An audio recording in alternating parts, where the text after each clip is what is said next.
Hola, feliz de compartir como cada jueves con ustedes aquí en Vida en Balance, Ailín Curi.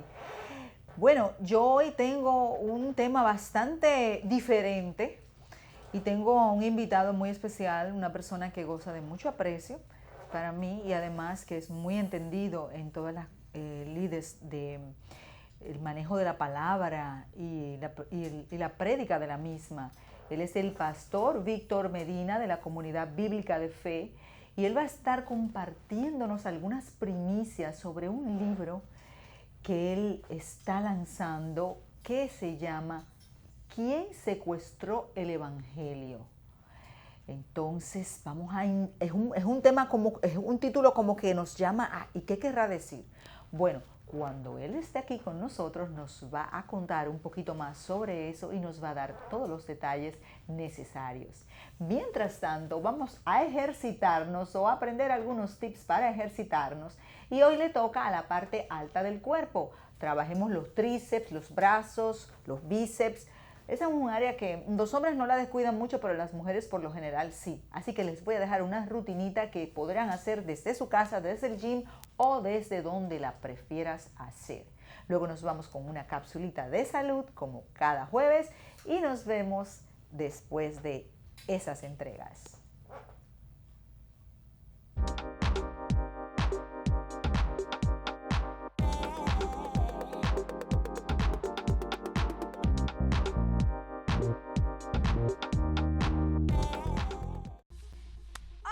Pues mira, hoy tengo unos ejercicios para un área que le llamamos muy comúnmente el musculito del babay. ¿Y por qué babay? Porque cuando dices babay se hace así y se mueve.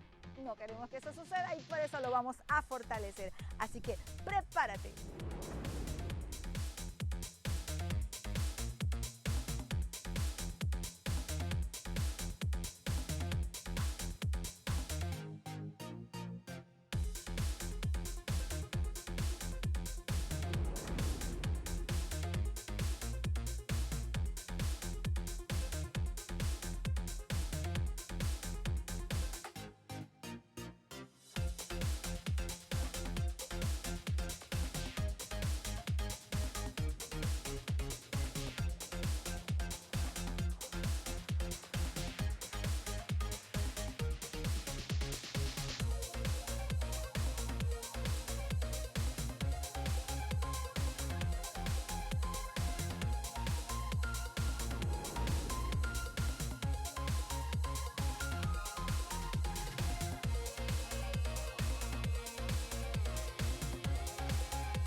El músculo del babay, tengo que aclarar, se llama tríceps, ¿verdad? Tríceps. No puedo decir babay, tríceps, pero como lo dijimos así jocosamente para que se identificaran y se rieran un chingo, porque el ejercicio tiene que ser también divertido. Espero que lo hayas hecho correctamente y recuerda activar las notificaciones en la campanita y suscribirte obviamente a nuestro canal para que no te pierdas ni uno solo de nuestros ejercicios. Nos vemos.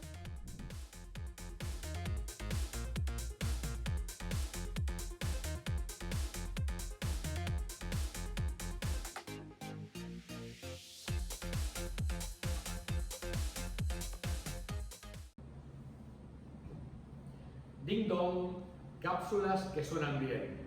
¿Sabías que los modernos aparatos auditivos para oír son computadoras auditivas? Son aparatos pequeños, ergonómicos, discretos, que hacen oír perfecta y nítidamente y botan los ruidos, esos tan molestos como en los restaurantes, en el play o cuando hay niños voceando. Si quieres oír bien, vale la pena que acudas a un audiólogo para que te haga estudios auditivos y los puedas probar sin compromiso. Oír bien no tiene precio. Es un consejo de la audiología, oír bien, oír mejor.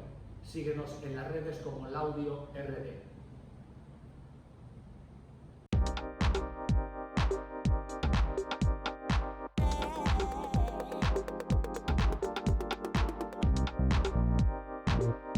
Bueno, y como les prometí, Aquí tenemos a nuestro invitado, el pastor Víctor Medina.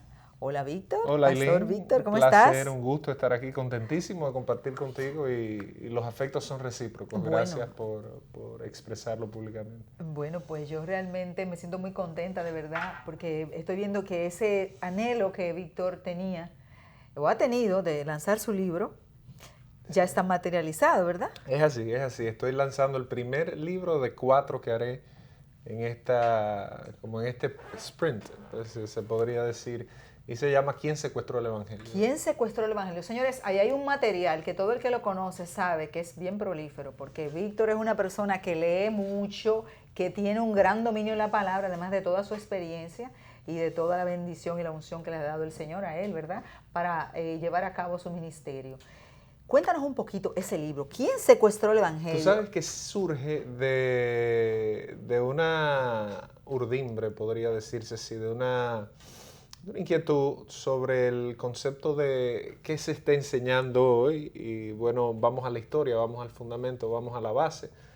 Y como dijeron en los campos de concentración, el pueblo que no conoce su historia está condenado a repetirla. Y una de las especializaciones mías ha sido en historia de la iglesia, específicamente. O sea, cómo se dieron los procesos, cómo se conformó el canon, cómo se conformó la iglesia, cómo se conformaron las doctrinas. Entonces también cómo se fueron desdoblando algunas cosas, cómo se fueron pervirtiendo otras cosas, cómo se fueron prostituyendo otras cosas, cómo se fueron amalgamando lo sacro con lo pagano para ajustarse a lo social. Y bueno, cómo se fue creando esta línea jerárquica por encima de la eclesiología probablemente que se planteaba en el Nuevo Testamento, y cómo se fue desfigurando el Evangelio en algún punto, obviamente cómo tiene un punto de inflexión en algunos elementos o tiempos en la historia, y básicamente por ahí. Ok, vamos a ayudar un poquito a la audiencia que no tiene esa gran preparación como la tienes tú, ¿verdad? Pues vamos a hablar de calle. Vamos a hablarle un poquito, ya se lo dijimos como debe ser así, pero vamos a traérselo un poquito como al lenguaje más coloquial, para que lo entiendan mejor, así como decimos nosotros, bien aplatanadito. Aplatanadito. Ajá, vamos a traérselo para que puedan entonces ustedes entender bien estas cosas de las que nos está hablando Víctor y el pastor Víctor, y podamos pues entender por qué él se refiere a que el Evangelio ha sido secuestrado. Bueno, fíjate. O sea, ¿quién ha secuestrado el Evangelio? Yo creo que muchos predicadores hoy en día, o sea, todo el que predica un evangelio diferente, Gálatas capítulo 1, versículo 8, verso 9, dice, si aún nosotros, un ángel del cielo, anunciara otro evangelio, sea anatema, es decir, literalmente maldición o maldito de Dios. Y tú te das cuenta que hoy en día, ¿qué se predica? Se predica muchas promesas, si tú tendrás, si tú haces, es como una meritocracia, un sistema de méritos, donde tú te paras en un lugar, hay gente con necesidad, hay gente que va a una iglesia generalmente o estadísticamente, la gente acude a una iglesia porque es invitado por alguien. Mira cómo se da la ecuación. Tú me invitas a mí porque yo estoy pasando por un problema y me dices, manita o manito, mira, te invito a la iglesia porque en la situación que te encuentras, en la iglesia puedes recibir una palabra.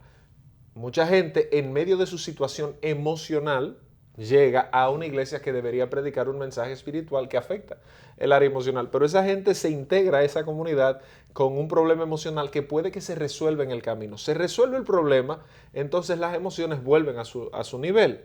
¿Qué pasa con el tiempo? Cuando no hay una predicación clara del Evangelio, ni una comprensión clara del Evangelio, esa persona volverá a su estado, a su vida, porque va a durar un tiempo en la iglesia. Pero como no tiene un fundamento claro del por qué está ahí, como en la iglesia se va a encontrar con situaciones, con hipocresía, con chisme, con cosas naturales, pues la gente va a decir, no, vuelvo a mi antigua vida. Y eso Exacto. es un ciclo. ¿Por qué? Porque hay una poca... Se decepciona porque entiende que no va a poder llevar todas esas cosas leyes, y ve mucha dualidad. Ve dualidades, ve hipocresía, ve todo lo que se ve en un lugar donde hay gente.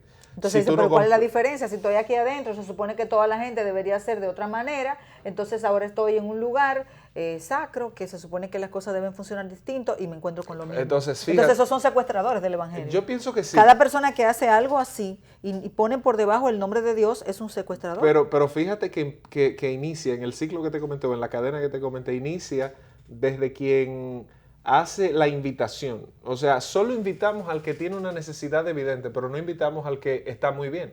El que está muy bien sin Cristo tiene una gran necesidad del Evangelio también. Entonces, la falta de comprensión inicia desde aquel miembro que sale a invitar a alguien, solo al que está o en un proceso de divorcio, o tiene un cáncer terminal, o tiene un problema de un hijo que se anda loqueteado por ahí. Ese es el target y evidentemente es un caldo de cultivo emocional. Pero el Evangelio no afecta solo esa área. El Evangelio es un tema espiritual desde un punto de vista teológico. Entonces, eso es lo que tratamos de deconstruir o de explicar en el libro de, oye, ¿qué es el Evangelio? ¿Qué no es el Evangelio? Porque la gente llega atrás de los panes y los peces como Juan capítulo 5 y capítulo 6. ¿Y qué no es el Evangelio? El Evangelio no es esta vida siempre feliz que la gente vende o que algunos predicadores venden, esta vida de que todo estará bien, esta vida de prosperidad, abundancia, paz, un remanso de alegría. Eso no es el Evangelio. Cabría destacar que eso probablemente, individualmente o particularmente podría ser un beneficio del Evangelio. Exacto. Pero no el Evangelio en sí mismo. Exactamente. Y también el Evangelio te enseña a cómo saber sobrepasar esos momentos de dificultad de una manera que tú tienes paz en la tormenta, como dicen, ¿verdad?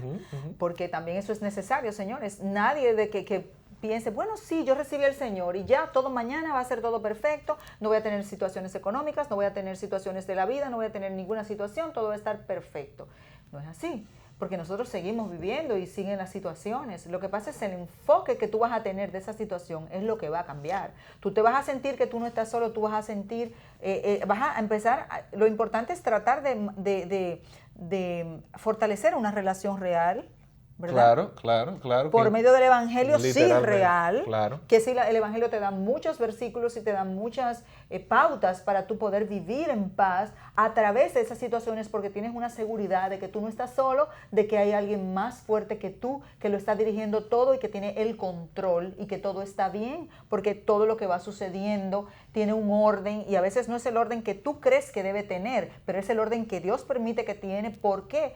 Porque Él conoce cuál es el proceso que debe suceder para que las cosas sean de bendición al final, aunque en el momento no lo puedas ver. Pero para tú poder llegar a eso tienes que tener una claridad. Claro, y parecería muy complejo todo ese sistema cognoscitivo y es muy sencillo. O sea, el Evangelio sí es lo siguiente. ¿Qué es el Evangelio? La gente que nos ve. El Evangelio es la oferta de Dios el Padre a través del Hijo para la humanidad que estaba en pecado y que solo a través de la cruz y la redención y la resurrección puede el hombre entrar en una relación con Dios. Por gracia. Punto. O sea, luego de ahí todo es añadidura. Todo lo que tú contengas aquí o todo lo que tú puedas obtener aquí en la tierra es un elemento tan pasajero. Yo siempre pongo un caso curioso y paradójico. Mucha gente le gustaría ver un milagro como la resurrección o la resucitación más bien de Lázaro. Pero ¿dónde está?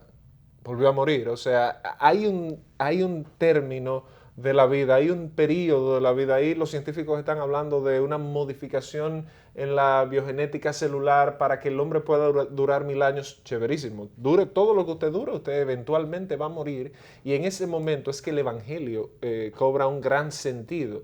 Fíjate que Cristo no solo muere por el hombre, vivió por el hombre también. Claro. Y es ahí donde tú dices, bueno, yo soy mercadólogo de profesión. Cuando tú vas a la base de una buena campaña de comunicación, tú estresas bien la necesidad. Porque tu producto se supone que va a ser una solución a esa necesidad o la creas en un nicho dependiendo. Cuando tú hablas del Evangelio, hoy en día en muchos púlpitos, ¿qué se estresa desde el púlpito? Se estresa muchas veces la situación actual de la gente, es decir, mira, si tú das un carro, te van a dar un dealer.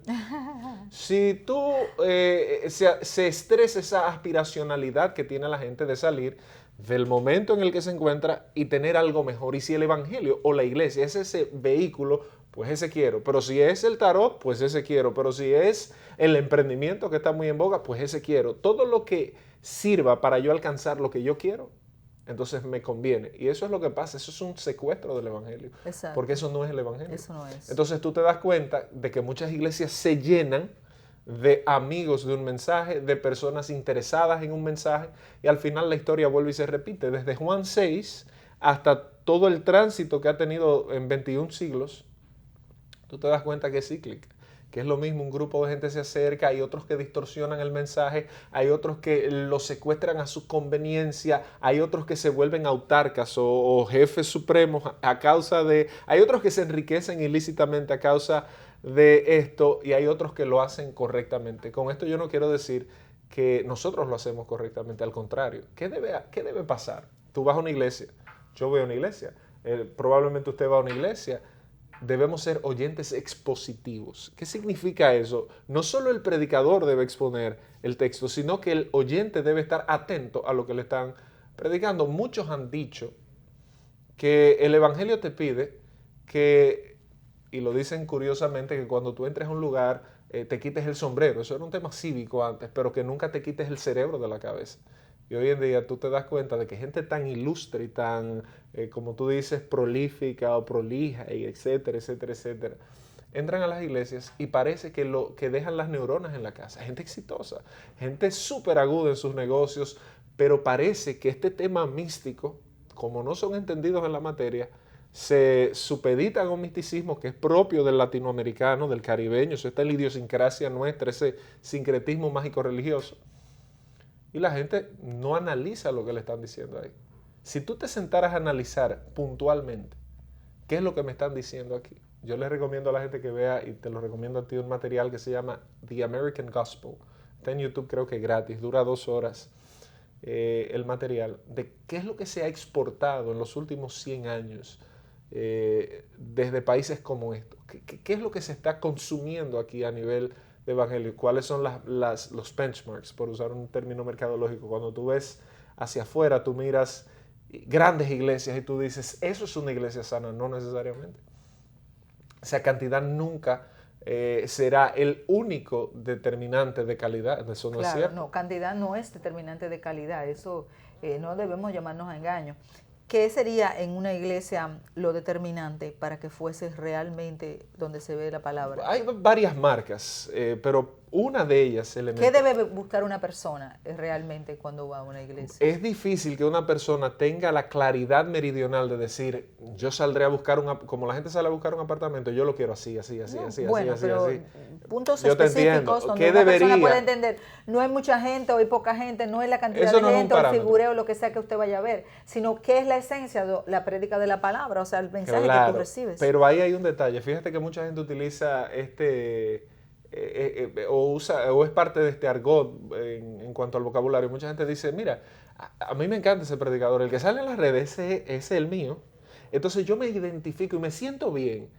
Todas esas cosas son válidas porque usted es soberano, libre, independiente Claro. y sus derechos le dan para usted ir donde usted quiera. Ahora, eso no garantiza que el hecho de que tú te sientas bien con un médico, ese médico sea el correcto para operar. No, yo me voy a operar porque me siento bien. Los sentimientos nunca han sido buenos consejeros de nosotros en la vida, sino más bien la razón. ¿Qué debemos evaluar? La predicación de la palabra, pero ¿a qué le llamamos predicar la palabra? A decir frases motivacionales como tus enemigos caerán postrados delante de tus pies. Esas son frases que nos encantan a todos nosotros. Primero, tenemos enemigos imaginarios. Segundo, tenemos situaciones a las que le llamamos enemigos. Tercero, si tengo un problema con la jefa es mi enemiga y Dios le cortará la cabeza a esa jefa que me está haciendo la vida imposible. Y nos metemos en ese mar donde definitivamente estamos creando un ídolo y es como el genio de la lámpara de Aladino que nosotros lo frotamos y pídeme 3 deseos. ¿Qué tú quieres? Bueno, yo soy Dios y quiero que le cortes la cabeza a la jefa. Y después voy a la iglesia y doy un testimonio y votaron a la jefa. Puede que sí, pero eso no es el mensaje que debemos escuchar. Sin embargo, es el mensaje que rasca el oído. Por eso lo dice 2 Timoteo 4. Dice que en aquellos tiempos se amontonarán. Eso es un secuestro del evangelio. Totalmente, totalmente. Y un pues ya vamos entendiendo, ¿verdad? Por dónde van los secuestros del evangelio. Y los secuestradores de hoy en día. Y los secuestradores, exactamente. No soy quien para emitir un juicio sobre algunos, pero usted juzga de acuerdo a las escrituras. Entonces, marcas claras, una predicación fiel a la palabra. Exacto. Hay algo que se llama lectura comprensiva, que a todos nos dan cuando vamos al colegio. ¿Qué es la lectura comprensiva? Bueno, usted tratar de entender el pasaje en su contexto, cual que sea, de cualquier libro literario. Si es de Frank Moya Pons, pues usted lo lee. Si es de la Biblia, pues usted lo lee. Si es la Ilíada, tú la entiendes, contextualizas. Eso es una lectura comprensiva. Entonces, si tú vas a la iglesia, tú debes estar pendiente al contexto. ¿Por qué? Porque muchas veces las alegorías que usamos hoy en día son técnicas más viejas que el agua. Orígenes, un famoso orador y teólogo y de la patrística de la iglesia, fue uno de los, bueno, los griegos eran expertos en las alegorías y eso lo traducen o lo traen al evangelio. Y fíjate que muchas prédicas son, ¿qué significa Goliat? Goliat significa el gigante. ¿Y qué es un gigante en tu vida? Un gigante es todo aquello que sea invencible para ti, y ya es un storytelling que tanto nos gusta. Pero cuando tú vas al centro, a la hermenéutica, llámese al ejercicio de la interpretación global, tú dices, óyeme, cuidado si esa historia es la que a mí me gusta oír. Escuchar, sí. Pero no necesariamente. El texto es muy claro. Había un gigante que tenía aproximadamente 9 pies y 6 pulgadas, que era de una raza, no un gigante como lo vemos en los muñequitos, sino una persona con gigantismo. Y esta persona estaba amenazando y este hombre lo pudo vencer. Hay muchos aspectos literarios sin quitar el aspecto de la fe. Lo que quiero decir es que tú debes tener una lectura comprensiva. Número 2, tú debes evaluar cuál es la actitud del liderazgo de esa iglesia. Todo evangelio que sea antropocéntrico, es decir, que gire en torno al hombre, debe tener mucho cuidado. Cuando usted ve un culto y una pleitesía al hombre en una iglesia, hay un problema serio, porque el evangelio nos lleva por múltiples razones a cada día humillarnos y golpearnos más. Así es. Llámese a que nosotros tenemos situaciones, nosotros tenemos problemas, nosotros tenemos faltas, crisis, pecado, y el evangelio lo que hace es confrontarnos, perdonarnos, redimirnos y corregirnos. Entonces, yo soy pastor, yo no me puedo creer más que tú, porque tengo un título. Exactamente. Un título que es más una responsabilidad que una licencia para sentirme superior a ti. Entonces, Exacto. cuando en las iglesias tú ves este tipo de pleitesías, este tipo de lenguaje que se utiliza hoy en día, tú eres mi papá, el fulano es mi papá. Y ver esa actitud también, como de que el otro tiene que servirte, que buscarte, que llevarte, Un como servilismo. Si o sea, sí. Ahí hay una distorsión del evangelio. Sin duda que las figuras de autoridad deben ser honradas, pero hay una línea delgada. Pero debe haber una actitud también de recíproca, humildad. totalmente. Sí. O sea, y si no la hay, confrontarnos. Y si usted no ve eso en un líder, usted sentirse en la capacidad de decirle, mire, yo creo que esto podría mejorar. Y el líder poder decir, tienes razón. Exacto. Sí, porque al final están mostrando a Cristo. Y fue el mayor ejemplo de humildad. Que le lavó los pies a los discípulos. Exactamente. O sea, nos mostró la humildad y es importante que usted como líder también muestre la humildad, porque eso es lo que el otro va a quedarse. Si esa imagen, usted le puede hablar todo, pero lo que va a ver es algo que se le va a quedar. Entonces calcula, llevas ahí la predicación, bueno, el audiente, o sea, el que escucha expositiva y atentamente a lo que le están diciendo. Hablas del liderazgo y de sus características. Hablas de una iglesia que tenga una estructura organizacional bíblica. Y esto no hay una única. Aquí cabe destacar que desde la católica, desde la protestante, desde la independiente, desde la metodista, desde la adventista, desde la anglicana, la luterana, la presbiteriana, no podemos decir que hay alguien que está mal en ese sentido de administración, pero sí, yo decía anoche, casualmente, en todo lugar existen derechos, pero la palabra derecho tiene un compañero que se llama deber. O sea, ¿a qué me refiero? La iglesia debe separar muy bien, o en la iglesia a la que tú vas, debe estar claramente definido lo que es una membresía saludable en una iglesia. O sea, usted es un miembro, usted es una visita, ¿qué significa tal cosa? Porque ahí vienen los temas del manejo del dinero. Y cuando tú ves una iglesia que gira en torno al tema económico, dinero, sí. Ya tú sabes que el Dios de esa iglesia es el dinero. Porque de la abundancia del corazón, dice habla el mismo boca, Jesucristo, claro sí. Habla la boca. Entonces, estas iglesias con este evangelio de la prosperidad, esta hiperprosperidad, esta super fe, todo estará bien. No, mentira, no todo estará bien. Probablemente mañana te boten del trabajo, probablemente te dé cáncer, probablemente tengas un problema difícil. Y el evangelio te dice, mira, pero con todo y todo, ¿qué dice el Salmo 23? Aunque andes por valles y sombras de muertes, no temerás mal alguno, yo estaré contigo y mi vara y mi callado te infundirán aliento. Ese es el evangelio. Así es. La realidad, ser realistas y apegados a lo que dice verdaderamente la palabra. Lo demás es un secuestro. Si no está pegado a lo que verdaderamente dice el Evangelio, es un secuestro. Entonces, yo creo que sería muy interesante que se animaran a conseguir el libro de Víctor. ¿Dónde lo pueden conseguir? Bueno, ya estará en 2 semanas en las plataformas digitales, en Amazon, en iTunes. Pero señores, eso va bien grande. Sí, claro, y estará también disponible en las librerías del país, en las principales. Estará disponible y vamos a tener un landing page para que la gente pueda ordenar online. Si quiere, excelente. Ordenarlo por ahí y descargarlo desde la plataforma y pagar también. Perfecto. Bueno, pues sigan al Pastor Vitico Medina. Así es sus redes sociales, Pastor Vitico Medina. Ahí pueden chequear o mandarle algún mensaje para sus redes. Claro que sí. O pueden contactar la iglesia, Comunidad Bíblica de Fe. Comunidad Bíblica de Fe. Pueden contactar con la iglesia y más información sobre cómo adquirir su libro. Señores, no se lo pierdan. La verdad es que aquí hay mucho conocimiento, mucha experiencia y es una persona que tiene toda la capacidad y también la bendición y la unción de arriba para poder exponer lo que está exponiendo en su libro. Así que si usted quiere estar bien documentado y quiere tener una vida de fe adecuada, no sería ninguna idea, sería muy buena idea, mejor dicho, que usted adquiriera ese libro. Bueno, pues nada, se nos fue el tiempo por el día de hoy. Nos vemos la próxima semana por este mismo canal.